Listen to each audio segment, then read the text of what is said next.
അസ്സലാമു അലൈക്കും വറഹ്മത്തുള്ളാഹി. മദീനയിൽ നടന്നൊരു സംഭവമാണ്. തൻ്റെ ചെറിയ പിഞ്ചു പൈതലിനെ വളരെ പെട്ടെന്ന് കാണാതായ ഒരു ഉമ്മ വളരെ വ്യസനത്തോടെ വേദനയോടുകൂടെ ആ കുഞ്ഞിനെ ഒരുപാട് പരതി നടക്കുകയാണ്.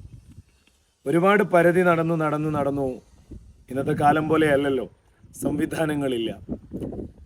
വളരെ വേദനയോടുകൂടെ തൻ്റെ പിഞ്ചു പൈതലിൻ്റെ ആ മുഖം കാണാൻ ആ ഉമ്മ വല്ലാതെ കൊതിക്കുകയാണ്. ഒരുപാട് സമയം തെരഞ്ഞതിന് ശേഷം അവസാനം സ്വഹാബികളിൽ ആരൊക്കെയോ ചേർന്ന് ആ ഉമ്മയുടെ അരികിലേക്ക് ആ കുട്ടിയെ എത്തിക്കുകയാണ്. ആ കുട്ടിയെ ഒരുപാട് സമയത്തിന് ശേഷം കണ്ട ആ ഉമ്മ നെഞ്ചോട് ചേർത്തു പിടിച്ചുകൊണ്ട് ആ മകനെ സ്നേഹിക്കുകയാണ്, വാത്സല്യത്തോടെ ലാളിക്കുകയാണ്. ഈ കാഴ്ച കാണുന്ന സമയത്ത് നബി സല്ലല്ലാഹു അലൈഹി വസല്ലമ തങ്ങൾ സ്വഹാബിമാരോട് ചോദിച്ചു, ആ കുഞ്ഞിനെ ആ ഉമ്മ കത്തിയാളുന്ന തീയിലേക്ക് വലിച്ചെറിയുമെന്ന് നിങ്ങൾക്ക് തോന്നുന്നുണ്ടോ?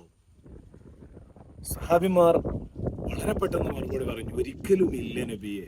എങ്ങനെയാണ് ആ ഉമ്മാക്കത് സാധിക്കുക, ഇത്ര സ്നേഹിക്കുന്ന ഒരു കുട്ടിയെ വലിച്ചെറിയാൻ?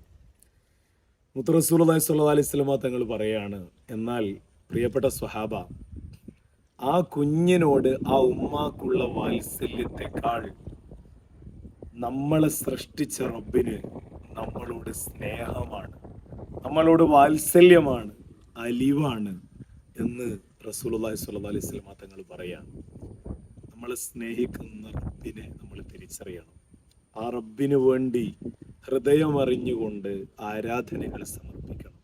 അപ്പോഴാണ് നല്ലൊരു വിശ്വാസിയായി നമ്മൾ മാറുക. അല്ലാഹു തൗഫീഖ് നൽകട്ടെ.